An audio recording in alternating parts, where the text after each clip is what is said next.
তারপরে লক্ষ লক্ষ টাকা ঋণের বোঝা উঠে লক্ষ লক্ষ টাকা ঋণের বোঝা তুলে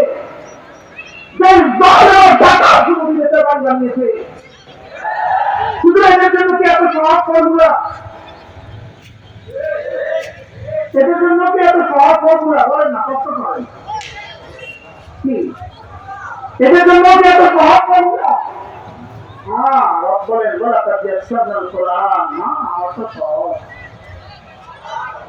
আমারটা কি এদের জন্য সহজ ফর্মুলা। বাকিরা দেখে নিয়েছেন তওবা। শুনো তওবা কাকে বলে? তওবা তার জিনিসকে তওবা বলে। 1 নম্বর নাজামাতু আলা মা কান, যা করেছো এর উপর লজ্জিত হয়ে যাও। 2 নম্বরে কালু মা কান, যা করেছো জীবনে ছেড়ে দাও। 3 নম্বরে আল আজমান আদাম আওদাতিহা, জীবনে আর করবা না বলে সিদ্ধান্ত নাও। 4 নম্বরে আল্লাহ আর রুজু ইলা সাহিবিল হক, যাকে হত্যা করেছো তার মার কাছে, তার বাবার কাছে, তার ওলির কাছে তার দিবের খুশি হয়।